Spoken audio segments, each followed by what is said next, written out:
Corona virus के रोकथाम के लिए अमेरिकन बॉबी ने अपने वार्ड में दवाइयों की छिड़काव की जिससे कोरोना वायरस की रोकथाम की जा सके। हैदर अली, इकरा उर्दू न्यूज़, यूट्यूब, कोलकाता।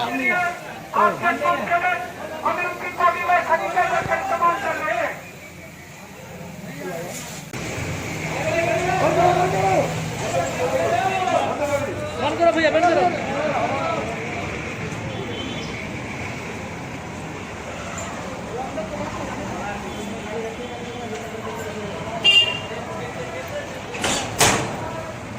बंद किए।